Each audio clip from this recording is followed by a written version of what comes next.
Hello everyone, कैसे सब? मस्त, एकदम बढ़िया, फर्स्ट क्लास। आज हम चैप्टर नंबर 5 जिसका नाम है डिपॉजिट, इसकी शुरुआत करने वाले। मैं आपका दोस्त ये सौरभ मंधानी आपको चैप्टर नंबर 5 के अंदर बहुत प्रैक्टिकल पॉइंट ऑफ व्यू से पूरा का पूरा चैप्टर अपन पढ़ने वाले हैं। चैप्टर का नाम है डिपॉजिट्स। डिपॉजिट रहते क्या है? सबसे पहले तो अपने को वो पता करने का कि चैप्टर का मतलब क्या है, मतलब डिपॉजिट आखिर रहते क्या है। इसके सर डिपॉजिट थोड़ा बहुत तो हमको पता है, हमने इसके पहले ना कहीं तो भी सुना है। बोलो कहाँ पे सुना है? चैप्टर नंबर सेकंड के अंदर। हाँ कि ना, सोर्सेस ऑफ कॉर्पोरेट फाइनेंस के अंदर सेक्रेटरी प्रैक्टिस का जो चैप्टर नंबर सेकंड है ना, सोर्सेस ऑफ कॉर्पोरेट फाइनेंस, उसके अंदर हमने बहुत डीप में, बहुत बहुत अंदर घुस के अपन ने सब देखा था कि कंपनी के पास में पैसा कहाँ कहाँ से आ सकता है। देयर वर टू सोर्सेस, याद होगा आपको तो। एक था ओन फंड, दूसरा था बोरोड फंड। हाँ कि ना, एक ओन फंड था, दूसरा बोरोड फंड था। ओन फंड के अंदर हम शेयर होल्डर से पैसा लेते थे या हमारे पास में रिटेन अर्निंग रहती थी। बोरोड फंड के अंदर देखा था आपने, अपने पास में डिबेंचर्स था, अपने पास में डिपॉजिट्स था, अपने पास में बॉन्ड्स था, अपने पास में लोन फ्रॉम फाइनेंशियल इंस्टीट्यूशन या बैंक था। उसमें का एक चैप्टर है ये, क्या नाम है इसका? डिपॉजिट्स। हाँ कि ना? यस। ये पूरा का पूरा चैप्टर समझने के पहले एक बार का डिपॉजिट का मतलब क्या होता है मैं आपको समझाता हूँ। एक बार ना रिलायंस जो कंपनी को थोड़े फंड्स की नीड थी, और वो फंड्स की नीड सिर्फ 2 साल के लिए थी। क्या बोला मैंने?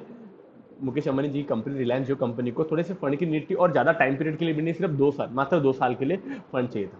एक छोटा सा एक प्रोजेक्ट था और इसके लिए कुछ भी नहीं।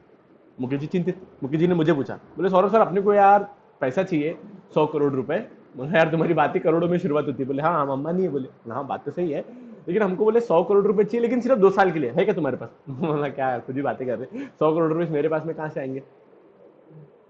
बोला फिर आप टेंशन क्यों ले रहे हैं, आप कंपनी के अंदर शेयर्स इशू कर दो ना कंपनी के। बोले सौरभ सर आप खुद सीए है, आप मेरे को बताने की काय को लगा रहे हैं? हम अगर हमारी कंपनी के शेयर्स इशू करेंगे तो वो शेयर तो परमानेंट कैपिटल है ना, वो तो परमानेंटली कंपनी के पास में आ जाएगा पैसा। और अगर किसी को हमने शेयर्स इशू करे हुए हैं तो वो बंदा हमारी कंपनी के अंदर इंटरफेयर नहीं करेगा क्या? क्योंकि जो भी कंपनी के अंदर हमारा शेयर होल्डर बन जाएगा मतलब मेरे बाजू में आके बैठ जाएगा। आके ना, because share holders are the real owner of the company, real owners of the company. They are having power, काय का पावर रहेगा, they are having power to control or to take part in the management of the company. Right, power to appoint board of directors, power to inspect books of account, power to vote in such general meetings। ऐसे कितने कितने powers रहते हैं। Right to receive dividend आ जाएगा। मतलब एक share holder बनाने में ज्यादा रिस्क आ जाता है। वाई ज्यादा रिस्क आ जाता है? बिकॉज अब वो सामने वाला कंपनी के अंदर मालिक बन जाएगा ना, तो मुकेश अंबानी जी की जो भी उनको डिसीजन लेने का है ना, उसके अंदर इंटरफेयर करेगा। अब अल्टीमेटली मुकेश जी क्या चाहते हैं कि यार डायल्यूशन ऑफ कंट्रोल ना हो, कंपनी के अंदर मालिक तो मैं ही बना रहा हूँ, या मेरे साथ में बाकी जितने एग्जिस्टिंग शेयर होल्डर है वही बने रहे, मैं नवे शेयर होल्डर्स को नहीं लाना चाहता कंपनी के अंदर। कुछ और बात, मतलब अगर आपको मालिक नहीं बनाने के कंपनी के अंदर, सामने वाले से पैसा भी चाहिए और मालिक नहीं बनाना चाहिए, तो डिबेंचर सर्टिफिकेट इशू कर दो, मतलब डिबेंचर इशू कर दो आप। बोले सौरभ सर डिबेंचर के अंदर, issue of debenture chapter number 4 के अंदर आपने देखा नहीं था क्या? डिबेंचर एक medium term source of finance है। क्या है? Medium term source of finance है। Medium term source of finance का मतलब क्या होता है? जब जब भी कंपनी को एक मीडियम टर्म पीरियड के लिए पैसा लगेगा, 10 साल से लेकर तो 12 12 साल तक अगर हमारी कंपनी को पैसा लग रहा है, तो हमारी कंपनी डिबेंचर इशू करती थी।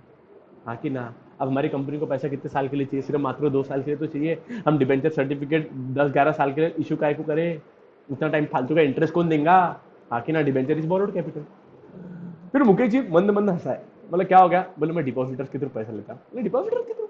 हाँ, डिपॉजिटर मेरे को पैसा देंगे, मैं उनको डिपॉजिट रिसीट इशू करूंगा। हाँ कि ना? मतलब मुकेश जी डिपॉजिट क्या रहते? बोले डिपॉजिट कुछ भी नहीं। बोले एक डिपॉजिट एक type of short term loan, minimum 6 month से लेकर तो 36 मंथ तक जब भी कंपनी को लोन लगता है, वो टाइम पे कंपनी डिपॉजिट इशू करती है, पब्लिक से पैसा उठाती है।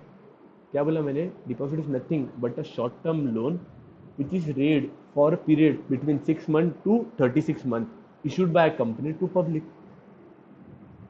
अच्छा अच्छा अच्छा अच्छा अच्छा अच्छा अच्छा, डिबेंचर के जैसा मतलब ये? हाँ डिबेंचर के जैसा है, लेकिन इसका लोन का जो टर्म पीरियड है ना, टाइम पीरियड है ना, वो 6 मंथ से लेकर तो 36 मंथ तक का ही है, इससे ज्यादा नहीं। पॉइंट समझा क्या मैं क्या बोलना चाहता था? Yes, deposit is nothing but a short term period loan which is issued from 6 month to 36 month issued by company to the public. Simple. कल आपको क्लियर हुआ क्या? यस। तो डिपॉजिट इन नटसेल आप देखोगे ना, डिपॉजिट है कुछ भी नहीं। जब जब भी कंपनी को बहुत शॉर्ट टर्म पीरियड के लिए लोन चाहिए होगा, 5 महीने, 5 महीने से नहीं, 6 महीने, 7 महीने, 8 महीने, 1 साल, 2 साल, 2.5 साल, 3 साल, 5 साल नहीं, 5 साल नहीं, maximum time period 36 month. 36 month का मतलब क्या होता है? 3 ईयर्स। सर 36 मंथ का मतलब 3 ईयर्स होता है। देखो 12 मंथ 1 साल हुआ, प्लस 12 मंथ मतलब 12 + 12 कितना हो गया, एक टुकड़े, 12 + 12 कितना हो गया 24, +12 करो, +12 करेंगे तो 36 हो जाएगा, हाँ कि ना, 36 मंथ बोले तो टोटल 3 ईयर्स होगा। जब जब भी हमारी कंपनी को 6 महीने से लेके तो 36 महीने तक अगर लोन चाहिए होगा, हाँ, शॉर्ट टर्म पीरियड के लिए अगर लोन होना होगा तो हमारी कंपनी सामने वाले को डिपॉजिट रिसीट इशू करेंगी और कुछ नहीं। सिंपल। यस। ये पूरे चैप्टर के अंदर हम पढ़ने क्या क्या वाले हैं, सबसे पहला पॉइंट पढ़ने वाले एक्सेप्टेंस ऑफ डिपॉजिट्स। ठीक है, एक्सेप्टेंस ऑफ डिपॉजिट का मतलब क्या, कौन सी कंपनी किससे किससे डिपॉजिट ले सकती है, एक्सेप्टेंस किससे किससे डिपॉजिट अपन ले सकते हैं, लोन किससे किससे ले सकते हैं, वो अपन देखेंगे। सर आपने भी थोड़ी तो बारी तो बताया, acceptance of short term period of loan raised by company from public, तो पब्लिक से तो ले सकते हैं ना बाबा ना, ऐसा नहीं है, लोन हमेशा पब्लिक से लिया जाएगा ऐसा नहीं है, डिपॉजिट के अंदर ना बहुत ज्यादा रिस्ट्रिक्शन है, मतलब जितना सीधा दिख रहा है ना डिपॉजिट उतना सीधा है नहीं बच्चा, इसके अंदर ना रूल्स और रेगुलेशन इतने एकदम डेंजरस है, कंपनीज एक्ट के अंदर ना इतने स्पेसिफिक रूल्स डिपॉजिटर्स को प्रोटेक्ट करने के लिए लगाए हुए, इतना तो किसका प्रोटेक्शन किसी आज तक किसी और को दिया ही नहीं है, इनफैक्ट शेयर होल्डर्स को भी इतना प्रोटेक्शन दिया हुआ है नहीं जितना इन्होंने डिपॉजिटर भाई साहब को दिया हुआ है। अच्छा अच्छा अच्छा अच्छा अच्छा अच्छा अच्छा। इसके बाद में अपन दूसरा एक टॉपिक देखेंगे, terms and condition for issue of deposit, मतलब कोई भी कंपनी को अगर डिपॉजिट इश्यू करने हैं तो उसको कौन से टर्म्स कौन से कंडीशंस फुलफिल करने पड़ेंगे, बस बस इतना चैप्टर के अंदर कवरेज है, सिर्फ दो ही टॉपिक है, एक है एक्सेप्टेंस ऑफ डिपॉजिट, क्या बोला मैंने, एक्सेप्टेंस ऑफ डिपॉजिट, उसके बाद में आएगा terms and condition for issue of deposit, सिर्फ दो ही टॉपिक आपको पूरे सिलेबस के अंदर पढ़ने वाले हैं, फिर चैप्टर खत्म। यस। आज अपन देखेंगे एक्सेप्टेंस ऑफ डिपॉजिट का मतलब क्या है, कौन सी कंपनी किससे किससे डिपॉजिट एक्सेप्ट कर सकती है। शुरू करने के पहले इनका काम रहता है हमेशा चैप्टर का एक बेसिक सा इंट्रोडक्शन देना कि यार डिपॉजिट का मतलब क्या है, एक फॉर्मेलिटी पर्पस के लिए, अपने को डिपॉजिट का मतलब तो समझ में आ गया है, लेकिन ये थोड़ा सा बोलना चाहते हैं। एक्सेप्टिंग डिपॉजिट फ्रॉम पब्लिक और from its own member is one of the sources of raising funds for a company. Company चाहे तो दो लोगों से डिपॉजिट इशू करके मनी ले सकती है, हाँ, एक तो कंपनी चाहेंगे तो हमारे एग्जिस्टिंग शेयर होल्डर से ही पैसा लेंगी और उनको डिपॉजिट रिसीट इशू करेंगी, लाइक मुकेश जी की कंपनी रिलायंस जियो कंपनी के अंदर मुकेश जी ने भी पैसा लगाया हुआ है बाय में ऑफ शेयर होल्डर, हाँ कि ना, या आकाश अंबानी ने भी कंपनी के शेयर परचेज करे हुए तो आकाश अंबानी भी कंपनी के शेयर होल्डर हो गए, हाँ कि ना। यस, ईशा दीदी ने भी कंपनी के शेयर परचेज करे हुए, तो अगर ईशा दीदी या आकाश भैया इन्होंने कंपनी के अंदर जो पैसा लगाया हुआ है अगर इनको डिपॉजिट परचेज करेंगे तो ये भी डिपॉजिट परचेज कर सकते हैं और ये भी लोग हमारे कंपनी को लोन दे सकते हैं बाय इशूइंग डिपॉजिट, हाँ कि ना। या कंपनी को लग रहा है कि हमको पब्लिक से डिपॉजिट लेने का है तो पब्लिक से भी डिपॉजिट ले सकते हैं for short term period. It is a cheaper to raise fund through deposits. Why they are saying it is cheaper to raise the funds from deposit? Why ऐसा क्यों बोल रहे हैं? Because इसके अंदर ना खर्चा बहुत कम लगता है। रीजन भी अगर हमने एग्जिस्टिंग शेयर होल्डर से इशू करके हमने बोल दिया तो उनके कॉन्टैक्ट डिटेल्स हमारे पास में ऑलरेडी रहते तो कोई प्रोस्पेक्टस इशू करने की जरूरत नहीं रहती है, हम डायरेक्टली उनको ऑफर लेटर इशू करवाएंगे, हम उनको बोलेंगे बॉस आप हमारी कंपनी के अंदर क्या डिपॉजिट न्यू डिपॉजिट परचेस करना चाहोगे क्या, हम 12% का रेट ऑफ इंटरेस्ट उनको देने वाले हैं, हाँ कि ना।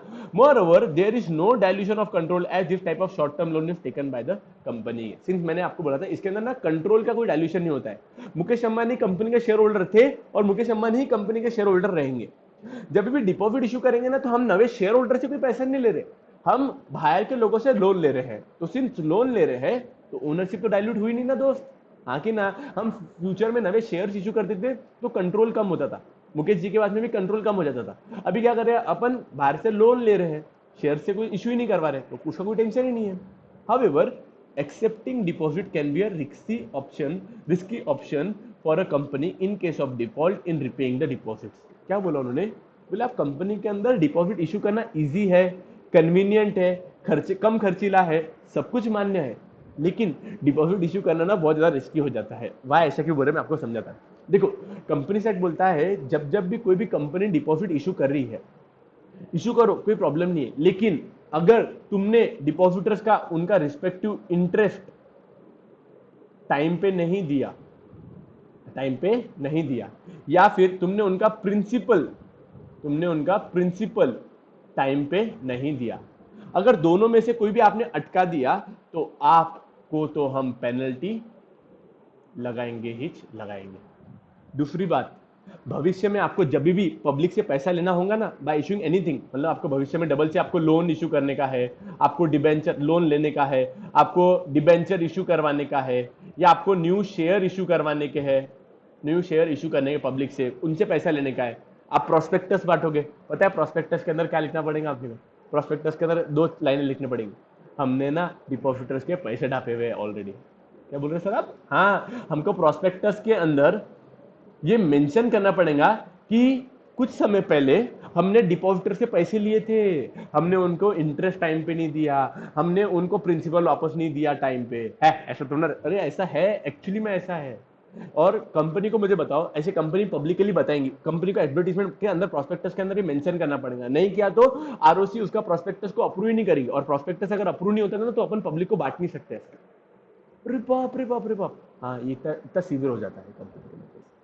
पॉइंट समझा क्या आपको? यस, इस वजह से कंपनी एक्ट ने क्या बोल के रखे भाई कि बोले आपको किसी के साथ में भी मस्ती करना, डिपॉजिटर के साथ में मस्ती नहीं करना। In this chapter we will learn company can collect deposits, which company can collect deposit, कौन सी कंपनी डिपॉजिट एक्सेप्ट कर सकती है, the terms and condition to be fulfil. Deposit accept तो कर सकते हैं लेकिन कौन सी टर्म्स एंड कंडीशन आपको फुलफिल करनी पड़ेंगी, और प्रोसीजर टू कलेक्ट डिपॉजिट। ये प्रोसीजर टू कलेक्ट डिपॉजिट ना आपके सिलेबस में से कट गया है, आपको सिर्फ अभी दो ही टॉपिक पढ़ने के पूरे चैप्टर के। समझा क्या? Which companies can collect deposit, and ऐसा भी लिख डालो from whom they can collect deposit, from whom they can collect such deposit, they can collect such deposit. Point समझा क्या आपको? Yes, clear cut? यस। और आपको क्या क्या टर्म्स एंड कंडीशन फुलफिल करनी पड़ेंगी फॉर इशूइंग ऑफ डिपॉजिट। पक्का यहां तक आपको समझ में आया क्या? यस। तो उन्होंने क्या बोला, बोले कंपनी डिपॉजिट इशू कर सकती है। सर आप बहुत गंदा कर डालते, नहीं समझाना जरूरी है बेटा। कंपनी कौन सी अपन डिपॉजिट इशू कर सकते हैं, अपन डिपॉजिट इशू कर सकते हैं मेंबर से चाहे या पब्लिक से चाहे, वो भी कर सकते हैं। डिपॉजिट इशू करना बहुत कंपनी के लिए हित में रहता है, बिकॉज कंट्रोल डायल्यूट नहीं होता है, बहुत चीपली अपन डिपॉजिट इशू करवा सकते हैं, खर्चा ज्यादा नहीं लगता है। लेकिन इवन दो डिपॉजिट इशू करना इजी है, चीप भी है, लेकिन इशू करने के बाद में बहुत ज्यादा रिस्क बढ़ जाता है। अगर आपने कभी डिपॉजिटर को सताया तो आपको तो पूरी पेनल्टी तो कंपनी लगाएंगी, कंपनी से पेनल्टी तो लगाएंगे। साइमल्टेनियसली आप फ्यूचर में भी जब भी डिपॉजिट्स के थ्रू या कोई भी पैसा इशू करोगे ना, आपको वहां पे मेंशन करना पड़ेगा हमने डिपॉजिटर को धोखा दिया भाई, थोड़ा संभल के रहो। अब आप ऑब्वियस सी बात बताओ, आप मैं अभी पब्लिकली मैं बता रहा कि मैंने पिछली बार डिपॉजिटर्स का पैसा ढापे हुआ है, और मुझे अभी ना मैं डिबेंचर इशू करने के, और अभी मैं डबल से डिबेंचर इशू करके लोन लेने वाला हूँ। दूसरे वाले आपको लगता है क्या फिर पैसा देंगे ऐसी हरकतें देख के? नहीं देंगे। समझा कि आपको इस वजह से प्रॉब्लम जाती है, कंपनी की क्रेडिट रेटिंग भी खराब हो जाती है। क्रेडिट रेटिंग का मतलब क्या है? अभी आपको जब भी डिबेंचर इशू करते हैं ना अपने को क्रेडिट रेटिंग एजेंसी से, क्रेडिट रेटिंग एजेंसी का मतलब क्या, वो आपको एनालाइज करके ना आपको रेटिंग देती है कि आप कैसी टाइप की कंपनी हो, आपकी नेटवर्थ कितनी है, सब कुछ पैरामीटर्स को कंसीडर करके आपको वो रेटिंग देते हैं। वो रेटिंग को अपने को प्रोस्पेक्टस के अंदर मेंशन करना पड़ता है। मालूम मुझे थोड़ा हैवी हो रहा है, लेकिन बस यहां तक ही सुन लो, बाद में आपको और डीप में बताऊंगा। प्रोस्पेक्टस के अंदर अगर आपको रेटिंग ऐसे समझ के चलो, आपको स्टार्स मिले हुए, आपको जितने अच्छे स्टार्स मिले हुए ना, आपको उतने ज्यादा पब्लिक के लिए आपके ऊपर भरोसा किया जाएगा। हाँ कि ना? लाइक अपने को A++ की रेटिंग मिली हुई है, तो पब्लिक को लगेगा यार कंपनी बहुत अच्छी है। आपको AB+ की रेटिंग अगर मिली हुई है, हमको लगेगा यार A++ की जितना नहीं है, लेकिन चलो ठीक है AB+ भी अच्छी खासी रेटिंग है। हाँ कि ना? आपको सपोजिंगली D निगेटिव या C निगेटिव रेटिंग मिली हुई है, तो आपको कोई पब्लिक पैसा भी नहीं देगी, उनको लगेगा ना यार सड़ी भी कंपनी है। हाँ कि ना? यस। चलो के बच्चा आगे मैम। यस। अब वो देख रहे हैं acceptance of deposit. Acceptance of deposit के अंदर अपने को पता करने का है कि कौन सी कंपनी एक्सेप्टेंस कर सकती है, और एक्सेप्टेंस करने के टाइम पे अपने को कौन सी चीजों को, रूल्स और रेगुलेशन को फॉलो करना पड़ेगा। हाँ कि ना? यस। तो पहला क्या बोलने का है? Acceptance of deposit, all companies accepting deposits. क्या बोला उन्होंने? ऑल कंपनी एक्सेप्टिंग डिपॉजिट, सारी की सारी कंपनी जो डिपॉजिट एक्सेप्ट कर रही है, except banking company, except non banking finance company, except housing finance company and such other company as the central government will specify have to comply with the provisions of। आगे अलग कुछ बोलने वाले हैं sir, ये टुकड़ों टुकड़ों के अंदर आया, हमको कुछ भी नहीं समझा, मेरे को भी नहीं समझा, मैं आपको समझाता हूं। ऑल कंपनीज, सारी की सारी कंपनीज जिन्होंने भी डिपॉजिट एक्सेप्ट करे हुआ है, एक्सेप्टिंग डिपॉजिट, एक्सेप्ट ये नीचे दी गई 3 टाइप की कंपनीज, सारी की सारी कंपनी एक्सेप्ट ये 4 टाइप की कंपनी। कौन सी 4 टाइप की कंपनी? एक तो कोई अगर आप बैंकिंग कंपनी होंगे तो, या नॉन बैंकिंग कंपनी होंगे, मतलब अगर आप state bank of India, HDFC बोलो, या कोई भी टाइप की बैंक अगर होंगे, या फिर आप नॉन बैंकिंग फाइनेंस कंपनी होंगे। नॉन बैंकिंग फाइनेंस कंपनी का मतलब क्या है? जब घर में पड़ा हो सोना फिर काहे का रोना, मुथूट फाइनेंस नाम सुने भाई, वो एक एनबीएफसी कंपनी, हाँ नॉन बैंकिंग फाइनेंस कंपनी। तो बोले all companies other than banking company या मुथूट फाइनेंस की जैसी कंपनी, या कोई हाउसिंग फाइनेंस कंपनी होंगी, लाइक डीएचएफएल, दीवान हाउसिंग फाइनेंस लिमिटेड। ये डीएचएफएल का काम क्या रहता है? घर बनाने के लिए पैसा देते वो, मतलब ये लोन देते हैं, लेकिन लोन बनाने के कौन से टाइप के लिए लोन देंगे? सिर्फ अगर आपको घर बनाने के लिए अगर आपको कर्ज चाहिए, लोन चाहिए, तो उसके लिए सिर्फ डीएचएफएल लोन देते हैं। कार लेने की है, एजुकेशन के लिए लोन चाहिए, शादी के लिए लोन चाहिए, उसके लिए डीएचएफएल लोन नहीं देता है। समझा क्या आपको? यस। या फिर ऐसी कोई भी कंपनी जिसको सेंट्रल गवर्नमेंट ने बोले हुआ है क्या कि आपको ये रूल्स और रेगुलेशन, अभी रूल्स और रेगुलेशन कौन से मैं आपको भी बताऊंगा, वो फॉलो करने की आवश्यकता नहीं है। ठीक है, उनका बोलना क्या है, all company accepting deposit have to comply the provisions of, सारी की सारी कंपनीज को कंपनीज एक्ट जो हम नीचे बताने वाले हैं वो सारी की सारी चीजें फॉलो करनी पड़ेंगी। कई चीजें फॉलो करनी पड़ेंगी आपको। सेक्शन नंबर 73 से लेकर तो 76 ऑफ कंपनीज एक्ट फॉलो करना पड़ेगा। ओके, उनका क्या बोलना है, जो भी मैंने ये पीछे पढ़ा क्या है ना, इसका मतलब सिर्फ इतना सही है कि जो भी टाइप की कंपनीज है सारी की सारी कंपनीज को कंपनीज एक्ट की प्रोविजंस, कंपनीज एक्ट के सेक्शन नंबर 73 से लेकर तो सेक्शन नंबर 76 तक, सेक्शन नंबर 73 से लेकर तो 76 तक फॉलो करना पड़ेगा। सेकंड, कंपनीज रूल्स 2014 को फॉलो करना पड़ेगा, companies acceptance of deposit rule को फॉलो करना पड़ेगा। ठीक है, और guidelines issued by reserve Bank of India for acceptance of deposits, ये फॉलो करना पड़ेगा। इन्होंने नटशेल बोलूं क्या, बोले कोई भी कंपनी मार्केट में से डिपॉजिट एक्सेप्ट कर सकती है, पब्लिक को बोल सकती है हमें पैसा दो, हमें पैसा दो, हमें पैसा दो, लेकिन उनको कंपनीज एक्ट 2013 की प्रोविजन फॉलो करनी पड़ेगी, कंपनीज रूल्स 2014 की प्रोविजन फॉलो करनी पड़ेगी, और Reserve Bank of India time to time ना गाइडलाइन इशू करती रहती है। गाइडलाइन इशू करती रहती का मतलब क्या है, जैसा भी वो 500 और 1000 की नोटें कैंसिल हो गई थी, तो वो टाइम पे गवर्नमेंट ने ना अलग अलग, ये रिजर्व बैंक ऑफ इंडिया ना सर्कुलर्स निकाल रही थी कि आज बैंकिंग का टाइमिंग इतने बजे से तो इतने बजे तक रहेगा, आपको ये नहीं ये इशू करना पड़ेगा, वो नहीं वो इशू करना पड़ेगा, ऐसे सबके बारे में ना reserve Bank of India guideline issue करती थी। हाँ कि ना, तो बोले ऐसी कोई भी गाइडलाइन जिसको रिजर्व बैंक ऑफ इंडिया ने इशू करे हुआ है उसको भी फॉलो करना पड़ेगा। तो इन्हें नटशेल आपको अगर मैं बताऊं ना, तो इनको क्या बोलने का था, इनको बोलना सिर्फ इतना ही था कि बोले सारी की सारी कंपनीज को ना कंपनीज एक्ट 2013 के सेक्शन फॉलो करने पड़ेंगे for acceptance of deposit, companies rules के प्रोविजन फॉलो करने पड़ेंगे, और जो भी रिजर्व बैंक ऑफ इंडिया ने गाइडलाइंस दी है, रिजर्व बैंक ऑफ इंडिया ना प्रोविजन नहीं देती है, रूल्स और रेगुलेशन नहीं बनाती, वो सिर्फ गाइडलाइंस देती है। गाइडलाइंस का मतलब क्या, हम जैसा बोल रहे वैसा वैसा करो, जैसा पेरेंट्स बच्चों को गाइडलाइन देते ना, बेटा ऐसा नहीं वैसा करना, वैसा नहीं वैसा करना, वैसा रिजर्व बैंक ऑफ इंडिया ना सारे के सारे बैंक्स को गाइडलाइन देती है। पॉइंट समझा क्या आपको? यस। तो अब इन्होंने, इनका क्या बोलना था पता है आपको, इनका सिर्फ इतना ही बोलना था कि बोले आप कोई भी कंपनी डिपॉजिट एक्सेप्ट कर सकती है, ये नीचे के जो पॉइंट्स है आपको वो फॉलो करने पड़ेंगे, लेकिन बैंकिंग कंपनीज के लिए, नॉन बैंकिंग कंपनीज के लिए, हाउसिंग फाइनेंस कंपनीज के लिए, या ऐसा कोई भी कंपनी जिसको केंद्र सरकार, सेंट्रल गवर्नमेंट ने बोले हुआ है आपको फॉलो करने की जरूरत नहीं है, उनको नीचे दिए गए रूल्स और रेगुलेशन फॉलो करने की आवश्यकता नहीं है। मतलब ये जो भी सेक्शंस है ना, ये नॉर्मल कंपनीज फॉलो करेंगी, नॉर्मल कंपनीज फॉलो करेंगी, normal companies will follow it, follow it. लेकिन ये जो 4 कंपनीज बोल दिया ना, ये banking company, non banking finance company और हाउसिंग फाइनेंस कंपनी, इनको नीचे दिए गए चीजों की फॉलो करने की आवश्यकता नहीं।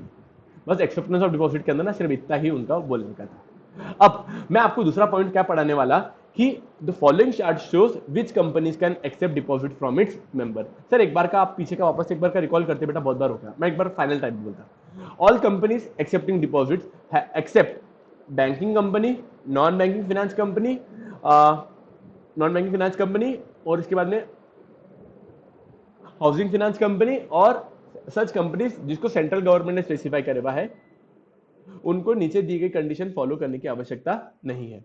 ठीक है, उनको नीचे दी गई कंडीशन की फॉलो करने की आवश्यकता नहीं है। उसके अलावा सारी की सारी कंपनीज को कंपनीज एक्ट 2013 की प्रोविजन को फॉलो करना पड़ेगा।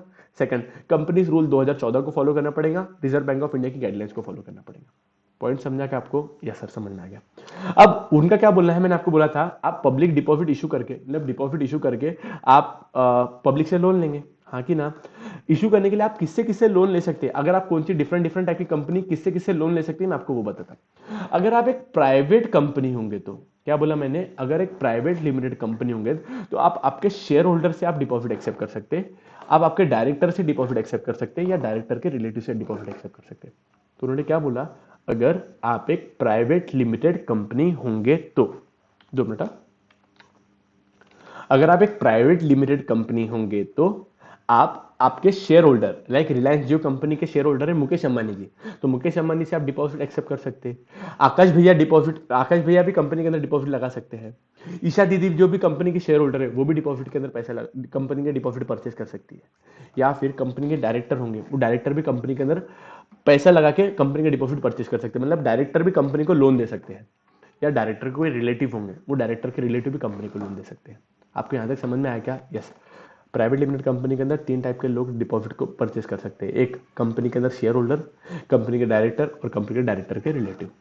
अगर आपकी एक पब्लिक कंपनी होंगी तो पब्लिक कंपनी के अंदर ना दो क्राइटेरिया है। एक है एक एलिजिबल पब्लिक कंपनी है, दूसरी है other than eligible public company. Eligible public company का मतलब क्या होता है मैं आपको बताऊंगा, लेकिन अभी के लिए आप समझ के चलो, बड़ी वाली कंपनी को अपन एलिजिबल पब्लिक कंपनी बोल रहे हैं। बड़ी वाली कंपनी किससे किससे डिपॉजिट ले सकती है? तो बड़ी वाली कंपनी डिपॉजिट एक्सेप्ट कर सकती है कंपनी के शेयर होल्डर से भी और पब्लिक से भी। क्या बोला मैंने? कंपनी अगर एक पब्लिक कंपनी होंगी तो वो दो टाइप के अंदर आएंगे। एक रहेगा एलिजिबल पब्लिक कंपनी, बड्डी वाली कंपनी। क्या बोला मैंने? बड्डी वाली कंपनी। तो वो दो लोगों से डिपॉजिट एक्सेप्ट कर सकते हैं, मतलब बड़ी वाली कंपनी दो लोगों से लोन ले सकती है। एक तो मेंबर मतलब कंपनी के एग्जिस्टिंग शेयर होल्डर, उनसे लोन ले सकते हैं, या फिर आम जनता, आम नागरिक, उनसे भी लोन ले सकते हैं अपन। यहां तक समझा क्या आपको? यस। लेकिन अगर ये छोटी वाली कंपनी किससे किससे लोन ले सकती है? छोटी वाली कंपनी, छोटी कंपनी किससे किससे ले सकती है? उसके सिर्फ मेंबर से और उनके सिर्फ डायरेक्टर से। तो मतलब इनमें नटशेल दिख रहे कि आप डिपॉजिट पब्लिक से इशू करने का पावर सिर्फ एक ही कंपनी के पास में, एलिजिबल पब्लिक कंपनी। बाकी कहीं पे भी ना पब्लिक से पैसा लेने की बात ही नहीं बताई हुई है। पॉइंट समझा मैंने आपको क्या बताया? यस। आप पैसा किससे किससे ले सकते हैं अपन ने वो देखा। एक्सेप्टेंस ऑफ डिपॉजिट आप किससे किससे ले सकते हैं, ये टोटली डिपेंड करता है आप कौन सी टाइप की कंपनी हो। अगर आप एक पब्लिक कंपनी हो, पब्लिक कंपनी के अंदर दो पार्ट आ जाते हैं। एक है एलिजिबल पब्लिक कंपनी, दूसरा है other than eligible public company. Eligible public company का मतलब अपने लिए बड़ी वाली कंपनी। क्या बोला मैंने? बड़ी वाली कंपनी। तो बड़ी वाली कंपनी पब्लिक से भी ले सकती है, एग्जिस्टिंग शेयर होल्डर से भी ले सकती है। अदर देन पब्लिक कंपनी होगा तो वो सिर्फ शेयर होल्डर से पैसा लेंगी और खुद के डायरेक्टर से पैसा लेंगी, इसके अलावा किसी और से वो पैसा लेने के बारे में सोच भी नहीं सकते। आपको पूरा का पूरा पॉइंट समझा क्या बच्चा? यस। यहाँ तक अपना ये पूरा सिर्फ स्टार्टिंग का पॉइंट हुआ है। क्या हुआ? कौन सी कंपनी किससे किससे डिपॉजिट का पैसा ले सकते हैं? तो बोले प्राइवेट कंपनी होंगी तो प्राइवेट कंपनी कंपनी के शेयर होल्डर से, कंपनी के डायरेक्टर से और कंपनी के डायरेक्टर के रिलेटिव से। पब्लिक कंपनी होंगी, पब्लिक कंपनी के अंदर दो part, eligible public company, other than eligible public company. Public से सिर्फ एक एलिजिबल पब्लिक कंपनी सिर्फ डिपॉजिट एक्सेप्ट कर सकती है। अब अपन देखते हैं कि एलिजिबल पब्लिक कंपनी का मतलब क्या है। लेकिन एलिजिबल पब्लिक कंपनी का मतलब जानने के पहले ना अपन ये इंश्योर करते हैं कि कंपनी का मतलब एलिजिबल पब्लिक कंपनी का मतलब क्या होता है, उसके पहले देखते हैं कि कंपनी का टर्नओवर का मतलब क्या होता है। टर्नओवर का मतलब आपको पता है क्या? कंपनी का जितना भी सेल्स होता है ना, लाइक हमने ये बार में 200 करोड़ रुपए का सेल अर्न किया, 200 करोड़ रुपए का सेल किया, तो ये हमारी कंपनी का टर्नओवर हो जाएगा। क्या बोला मैंने? ये हमारी कंपनी का टर्नओवर हो जाएगा। सपोजिंगली हमने चालू साल के अंदर सिर्फ 50 करोड़ रुपए का टर्नओवर अचीव किया, 50 करोड़ रुपए का टर्नओवर किया, 50 करोड़ रुपए का सेल किया, तो हमारी कंपनी का सेल्स कितना हुआ बेटा? हमारी कंपनी का सेल्स हुआ, हमारी कंपनी का टर्नओवर हुआ 50 करोड़ रुपए। समझा क्या आपको मैंने क्या बोला? यस। यहाँ तक क्लियर हुआ ना आपको? यस। अब इसके बाद में और एक आता है कंपनी की नेटवर्क क्या रहती है। आपको याद है अपन एक अमिताभ बच्चन की पिक्चर थी, उसके अंदर था मेरे पास में गाड़ी है, दौलत है, शौहरत है, पैसा है, इज्जत है, नाम है, बोलो तुम्हारे पास में क्या है? तो सामने वाला बोलता है मेरे पास में माँ है। अभी जो सामने वाला पर्सन गिना रहा था ना, मेरे पास में गाड़ी है, दौलत है, इज्जत है, शौहरत है, पैसा है, ये सब क्या है? ये उसकी नेटवर्क बता रहा था। नेटवर्क का मतलब क्या है? कंपनी के पास में जितने भी असेट्स रहेंगे ना, असेट्स, उसकी सबकी टोटल मारनी। असेट्स के अंदर क्या आएगा? कंपनी की बिल्डिंग आएंगी, कितना गंदा हो गया। हाँ, कंपनी की बिल्डिंग आएंगी, कंपनी के पास में मानने के लिए लेते अपन बिल्डिंग है कंपनी के पास में 10 करोड़ रुपए की, कंपनी के पास में लैंड है 50 करोड़ रुपए की, कंपनी की प्लांट एंड मशीनरी है, प्लांट एंड मशीनरी है ना, कंपनी का बहुत सारा प्लांट एंड इक्विपमेंट्स रहेगा, वो है कंपनी का 100 करोड़ रुपए का। आगे ना कंपनी का में रहते इतने बड़े बड़े, ठीक है। बताओ बोला टोटल कितना हुआ? 50, 100 और ये 10, टोटल कितना हो गया? 160 करोड़ रुपए। तो 160 करोड़ रुपए कंपनी के असेट्स हुए। इसमें से कंपनी ने लोन भी लिया हुआ है बैंक से, बैंक से लोन लेके रखे हुआ है कंपनी ने सपोजिंगली 30 करोड़ रुपए का। तो असेट्स माइनस लाइबिलिटीज जब आप करोगे ना, असेट्स माइनस लाइबिलिटी आप करोगे ना, तो आपको नेटवर्थ पता चलेगी। क्या बोला मैंने? कंपनी की नेटवर्थ पता चलेगी। तो 160 करोड़ माइनस 30 करोड़ आपका 130 करोड़ रुपए हुआ। ये 130 करोड़ हुआ आपकी कंपनी का नेट वर्थ। क्या हुआ? कंपनी का नेट वर्थ। समझा क्या आपको? यस। ये मैंने दोनों चीजें आपको क्या बताई। आपको ना एलिजिबल पब्लिक कंपनी को आइडेंटिफाई करने के लिए ना दो चीजें लगती है। एक कंपनी का टर्नओवर कितना है, क्या बोला मैंने? एक कंपनी का टर्नओवर कितना है, दूसरा कंपनी का नेट वर्थ कितना है। क्या बोला मैंने? कंपनी का नेट वर्थ कितना है। ये अपन देखते हैं ना, इलॉन मस्क वर्ल्ड का सबसे रिचेस्ट आदमी है, या जेफ बेजोस वर्ल्ड का सेकंड रिचेस्ट आदमी है। ये कैसे आइडेंटिफाई करते हैं? ये नेटवर्थ से आइडेंटिफाई करते हैं, हाँ कि ना? तो कंपनी की total assets minus liabilities, liabilities जब माइनस करेंगे वो हमारे कंपनी की नेटवर्थ पता चलेगी। पक्का? और एक बार मैं लिख लेता इसके अंदर क्या बोला मैंने। मैंने बोला है जब जब भी असेट्स असेट्स माइनस, माइनस की जगह पे अपन इसको लिखते हैं लेस लाइबिलिटीज, लाइबिलिटीज करेंगे, उसके हमारी कंपनी की नेट वर्थ आ जाएगी। क्या आ जाएंगी? Net worth. एक एग्जांपल और लेता है। सपोज हमारी कंपनी के अंदर नेटवर्थ है 300 करोड़ और कंपनी की लाइबिलिटी है 100 करोड़ रुपीस की। बताओ मुझे कंपनी की नेटवर्थ कितनी हुई? 200। पॉइंट समझा क्या आपको? यस, ये हिस्सा है कंपनी का नेटवर्क। अब एलिजिबल पब्लिक का एलिजिबल पब्लिक कंपनी का मतलब क्या होता है? एलिजिबल पब्लिक कंपनी का मतलब ऐसी कोई भी कंपनी जिसका नेटवर्थ 100 करोड़ या 100 करोड़ से ज्यादा है। ऐसी कोई भी कंपनी जिसका नेटवर्थ 100 करोड़ या 100 करोड़ से ज्यादा है, या फिर ऐसी कोई भी कंपनी जिसका टर्नओवर 500 करोड़ या 500 करोड़ से ज्यादा है। ऐसी कोई भी कंपनी जिसका नेटवर्थ 100 करोड़ या 100 करोड़ से ज्यादा है, जिसका टर्नओवर 500 करोड़ या 500 करोड़ से ज्यादा है। मतलब ये दोनों में से या तो एक क्राइटेरिया ये सेटिस्फाई करो या टर्नओवर वाली क्राइटेरिया सेटिस्फाई करो, दोनों में से कोई एक क्राइटेरिया करो।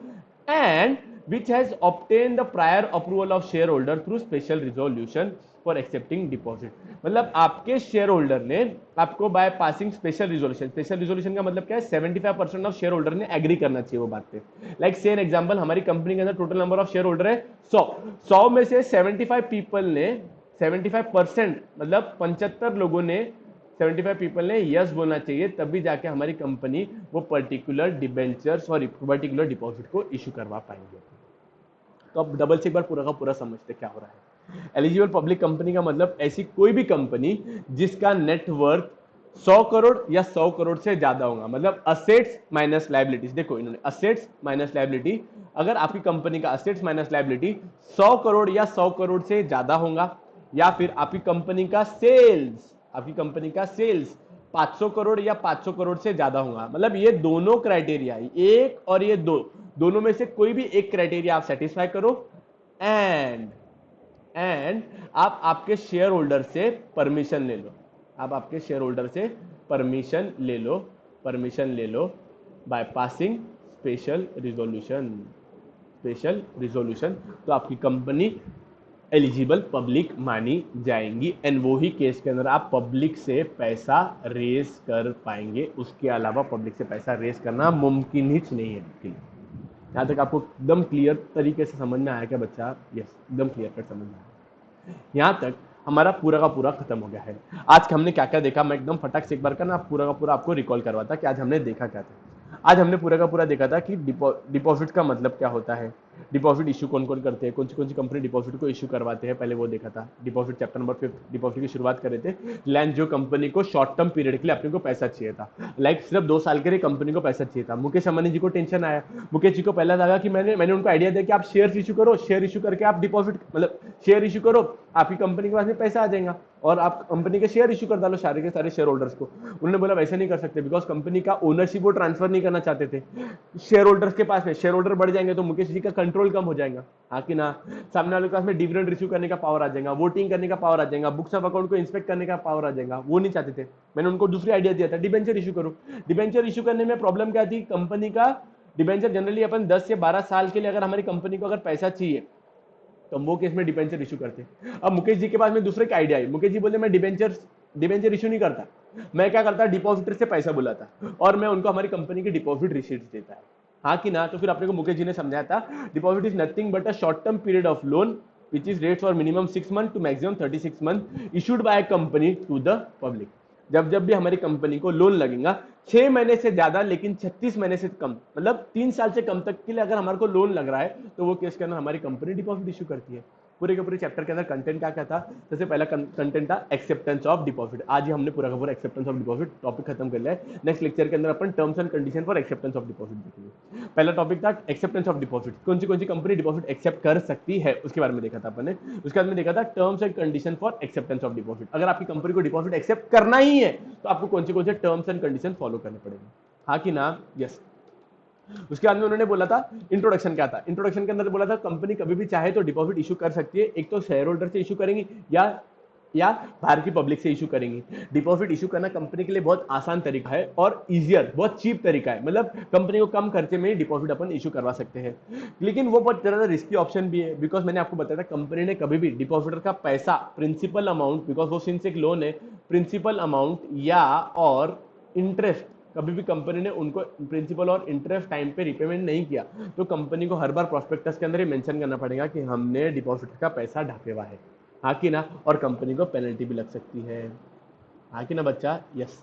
यहाँ तक क्लियर कट देख लेते। उसके बाद में देखा था अपन ने कि कंपनी के अंदर एक्सेप्टेंस ऑफ डिपॉजिट के बाद में क्या क्या करना पड़ेगा। कोई भी कंपनी डिपॉजिट एक्सेप्ट करेगी, कर सकती है, कोई प्रॉब्लम नहीं है, लेकिन इशू करने के बाद में ना उनको कंपनीज एक्ट की प्रोविजन 2013 के प्रोविजन सेक्शन नंबर 73 से लेकर तो 76 तक फॉलो करने पड़ेंगे। कंपनी एक्सेप्टेंस रूल 2014 फॉलो करने पड़ेंगे और Reserve Bank of India RBI की जो गाइडलाइंस थी हमारे को वो भी फॉलो करनी पड़ेंगी। लेकिन अगर आपकी कंपनी बैंकिंग कंपनी होंगी या नॉन बैंकिंग फाइनेंस कंपनी होंगी या हाउसिंग फाइनेंस कंपनी होंगी या फिर सेंट्रल गवर्नमेंट ने आपकी कंपनी को परमिशन दी होगी तो वो कंपनीज को ये तीनों चीजें फॉलो करने की आवश्यकता नहीं है। मतलब जो अपन ने पीछे की चीजें देख के आए थे वो चीजों की फॉलो करने की आवश्यकता नहीं है। अगर आपकी कंपनी बैंकिंग कंपनी होगी, नॉन बैंकिंग फाइनेंस कंपनी होगी, मुथूट फाइनेंस की जैसी हाउसिंग फाइनेंस कंपनी होंगी, या आपकी कंपनी को सेंट्रल गवर्नमेंट ने परमिशन दिया, ओके डन, कोई टेंशन मत लो, ये कुछ फॉलो मत करो, तो आपकी कंपनी को फॉलो करने की आवश्यकता नहीं है, हाँ कि ना? यस। उसके बाद में देखा था कौन सी कंपनी किससे किससे पैसा ले सकती है। अगर आपकी कंपनी प्राइवेट कंपनी होंगी तो आपकी कंपनी 3 लोगों से पैसा ले सकती है बाय इशूइंग डिपॉजिट। आपकी कंपनी शेयर होल्डर से पैसा ले सकती है, आपकी कंपनी डायरेक्टर से पैसा ले सकती है, आपकी कंपनी रिलेटिव ऑफ डायरेक्टर से पैसा रेज कर सकती है, हाँ कि ना? यस। उसके अंदर अगर आपकी कंपनी पब्लिक कंपनी होगी तो पब्लिक कंपनी के अंदर 2 टाइप आते थे।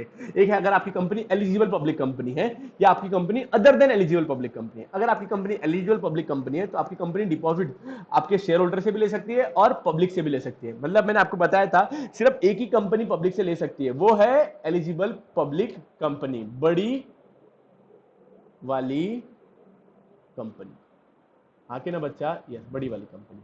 अगर आपकी company other than eligible public company मतलब छोटी कंपनी है तो छोटी कंपनी आपके डिपॉजिट सिर्फ शेयर होल्डर्स और उनके डायरेक्टर से ही ले सकती है। फिर अपने को बताया था टर्नओवर का मतलब क्या है। टर्नओवर का मतलब है total sales for an year, पूरे साल भर का अंदर कितना कितना अर्न किया। सपोजिंगली हमारा पूरे साल भर में लाइक 1 अप्रैल 2020 से लेके तो 31 मार्च 2021 तक ये पूरे साल भर के अंदर हमारा टर्नओवर जितना भी हमारा सेल्स होगा वो हमारा टर्नओवर मान लिया जाएगा।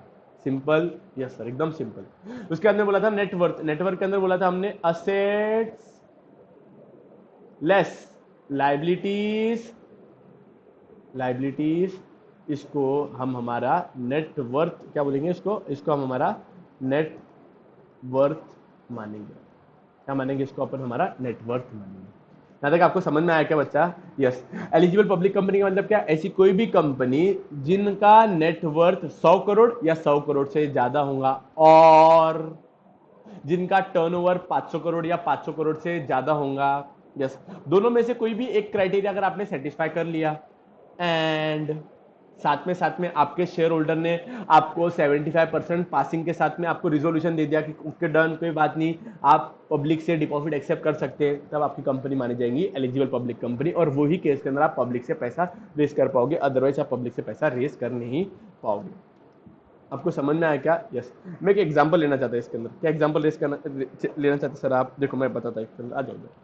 सपोजिंगली हमारी कंपनी का टर्नओवर है और हमारी कंपनी का नेटवर्थ है, ठीक है? ऐसा मैं थोड़ा उल्टा लिख दिया, यहाँ पे लिखता मैं नेटवर्थ और हमारी कंपनी का टर्नओवर लिखता मैं और स्पेशल रिजोल्यूशन लिखता मैं, स्पेशल रिजोल्यूशन या परमिशन लिखता था, permission permission from share holder का लिखा होता है। सपोजिंगली हमारी कंपनी का ये था, नेटवर्थ है 500 करोड़ का, हमारी कंपनी का टर्नओवर है 1000 करोड़ रुपए का, लेकिन हमारे शेयर होल्डर ने परमिशन नहीं दिए भाई। तो मुझे बताओ क्या हमारी कंपनी डिपॉजिट इशू कर पाएंगी क्या? क्या बोला सर आपने? क्या हमारी कंपनी डिपॉजिट इशू कर पाएंगी क्या? देखो पहला क्राइटेरिया क्या था, 100 करोड़ या 100 करोड़ से ज्यादा होना, टर्नओवर 500 करोड़ या 500 करोड़ से ज्यादा होना, और शेयर होल्डर ने परमिशन देने को होना। तो देखो नेटवर्थ 100 करोड़ से तो ज्यादा है, टर्नओवर 1000 मतलब 500 करोड़ से भी ज्यादा है, 500 करोड़ से भी ज्यादा है, लेकिन हमारे शेयर होल्डर ने हमको परमिशन ही नहीं दिया, तो हमारी कंपनी ना डिपॉजिट इश्यू नहीं कर पाएंगे। हाँ कि ना? मैं दूसरा एग्जांपल लेता हूँ। हमारी कंपनी का नेटवर्थ था 200 करोड़ का, हमारी कंपनी का टर्नओवर था 600 करोड़ का, और हमारे शेयर होल्डर ने हमको परमिशन भी दे दिया। तो देखो नेटवर्थ चाहिए था 100 करोड़ के ऊपर, हमारा 200 करोड़ है, तो ये बात में तो टिक हो गया। हमारी कंपनी का टर्नओवर चाहिए था 500 करोड़, हमारी कंपनी का टर्नओवर है 600 करोड़, वो भी चल गया। हमारे शेयर होल्डर ने परमिशन देना चाहिए, तो शेयर होल्डर ने परमिशन भी दे दिया। बधाई हो, आपकी कंपनी डिपॉजिट इशू कर सकती है। अच्छा मैं एक थर्ड एग्जांपल लेता हूं। हमारी कंपनी का नेटवर्थ है 50 करोड़ रुपए का, लेकिन हमारी कंपनी का टर्नओवर है हमारी कंपनी का टर्नओवर है हमारी कंपनी का टर्नओवर है 600 करोड़ रुपए का, और हमारे शेयर होल्डर ने हमको परमिशन भी दे दिया। तो बताओ क्या करेंगे अपन? क्या बोला मैंने? हमारी कंपनी के शेयर होल्डर ने हमको परमिशन भी दे दिया है। 2 मिनट, परमिशन भी दे दिया है। अब मुझे बताओ कि हमारी कंपनी डिपॉजिट एक्सेप्ट कर पाएंगी कि नहीं कर पाएंगे? सर वापस चेक करते हैं। 100 करोड़ के ऊपर का हमारा नेटवर्थ है क्या? नहीं सर, ये तो पॉइंट सेटिस्फाई नहीं हुआ। हमारी कंपनी का टर्नओवर होना चाहिए 500 करोड़ या 500 करोड़ से ज्यादा, ये केस में 600 करोड़ है। हमको परमिशन देना चाहिए थी, तो परमिशन तो मिल गई। सर ये ना ऑप्शनल था, मतलब इन्होंने क्या बोला था, या तो ये क्राइटेरिया सेटिस्फाई करो 100 करोड़ या 100 करोड़ के ऊपर वाली, या टर्नओवर की क्राइटेरिया 600 करोड़ या 600 करोड़ की क्राइटेरिया सेटिस्फाई करो। दोनों में से कोई एक क्राइटेरिया सेटिस्फाई हो रही क्या? हाँ सर, टर्नओवर वाली तो सेटिस्फाई हो जा रही, और अपने को परमिशन भी मिलनी, ये एंड कंडीशन थी, ये एंड होना चाहिए, ये एंड कंडीशन है। यस, ये भी एक पॉइंट क्लियर हो गया, ये भी पॉइंट क्लियर हो गया। आपकी कंपनी डिपॉजिट एक्सेप्ट कर सकती है, कोई टेंशन नहीं। साइमल्टेनियसली अगर अपन ये टर्नओवर वाली क्राइटेरिया सेटिस्फाई कर रहे होंगे, ये वाली क्राइटेरिया सेटिस्फाई नहीं कर रहे होंगे, और हमको शेयर होल्डर ने परमिशन दे दिया, तो बताइए आपकी कंपनी फिर भी डिपॉजिट एक्सेप्ट कर सकती है। पॉइंट समझा कि आपको? यस, मतलब सॉरी उल्टा मैंने बोल दिया, ये एक्सेप्ट कर दिया था लेकिन ये नहीं किया था, तो वो केस में भी हम कर पाएंगे, बिकॉज ये और कंडीशन है। हाँ कि ना? यस, यहाँ तक पूरा का पूरा एक्सेप्टेंस ऑफ डिपॉजिट हो जाता है, खत्म। नेक्स्ट चैप्टर के अंदर मतलब आगे, इसके आगे अपन देखेंगे, अरे कितना गंदा कर दिया मैंने, इसके आगे अपन देखेंगे अगर हमारी कंपनी को क्या टर्म्स एंड कंडीशन फुलफिल करनी पड़ेंगी फॉर एक्सेप्टेंस ऑफ डिपॉजिट। कभी भी हमारी कंपनी को अगर डिपॉजिट इशू करने का है, और हमको क्या क्या टर्म्स एंड कंडीशन फॉलो करनी पड़ेगी। हाँ कि ना? यस, यहाँ पे रुकते दोस्त आज के दिन। नेक्स्ट लेक्चर के अंदर हमारे टर्म्स एंड कंडीशन क्या करेंगी वो देखेंगे। इन केस आपको मेरा पढ़ाना अच्छा लगा होगा, तो प्लीज कमेंट्स के अंदर मुझे अप्रिशिएट कीजिएगा, बताइएगा कि आपको लेक्चर कैसा लगा, क्या पार्ट बहुत अच्छा लगा, क्या पार्ट को मैं और ज्यादा इंप्रूव कर सकता हूँ। अच्छा लगा होगा तो प्लीज लाइक बटन को हिट कीजिएगा। सेकंड थिंग, वही केस में हिट करना, अदरवाइज मत करना। मैं फिर मांग नहीं रहा आपसे, बस एक ही चीज, अगर आपको अच्छा लगा ना मेरा पढ़ाना, तो आपने लाइक करना, तो मुझे थोड़ा इंस्पिरेशन आएगा कि फिर आगे भी मैं लेक्चर और बना पाऊँ। नेक्स्ट, इसके अलावा आपको कोई और लेक्चर के बारे में चाहिए तो आप मुझे कमेंट सेक्शन के अंदर मेंशन करवा सकते हो। अच्छा लगा तो आपके फ्रेंड्स के साथ में जरूर जरूर जरूर शेयर कीजिएगा, बिकॉज उनको भी अगर कोई बच्चा कोई और अच्छा लेक्चर अच्छा लगेगा ना, वो आपके साथ में शेयर करते हैं। जनरली बच्चों की मेंटेलिटी क्या रहती, मुझे कोई अच्छा मिल गया ना, मैं मेरे तक ही रखता था। मेरे साथ में भी ऐसे होता था जब मैं आपके जितना उम्र का था। फिर मैंने सोचा, बोला यार अब भी नहीं, अभी दूसरे के साथ में जब शेयर करते ना, तो सामने वाला भी अपने प्रति उसको लगता है कि नहीं यार, मैंने भी बंदे के साथ में या बंदी के साथ में शेयर करना चाहिए। हाँ कि ना? यस। आपको अगर पूरे के पूरे सब्जेक्ट के लेक्चर चाहिए, तो आप डिस्क्रिप्शन में लिंक दी गई है, वहां पे जाके पूरा का पूरा कोर्स बाय कर सकते हो, जिसके अंदर मैंने 30 डेज के अंदर पूरा का पूरा सेक्रेटरियल प्रैक्टिस को अच्छे तरीके से कंप्लीट किया है, अलॉन्ग विथ रिवीजन 45 डेज के अंदर पूरा का पूरा SP along with test full notes मैंने रेडी की है, पूरा एकदम लर्न बाय हार्ट, पूरा का पूरा क्लास के अंदर ही हो जाएगा। ज्यादा घंटे के लेक्चर भी नहीं है, बहुत कम घंटे के लेक्चर है, डेली का 1 घंटा अपन ने मेरे साथ में पढ़ना, आपका पूरा का पूरा सेक्रेटरियल प्रैक्टिस अच्छे तरीके से लर्न बाय हार्ट हो जाएगा। मैं गारंटी देता आपका 100 आउट ऑफ 100 का पूरा पेपर क्लास में ही हो जाएगा, और आपको मैं गारंटी देता 100 out of 100 exam, board exam के अंदर आएंगे ही आएंगे। ठीक है, thank you so much guys. मैं यहाँ पे लेक्चर को एंड कर रहा, नेक्स्ट लेक्चर के अंदर अपन टर्म्स एंड कंडीशन को देखेंगे। Signing off, bye bye, this is CS Saurabh Mandani this side, take care.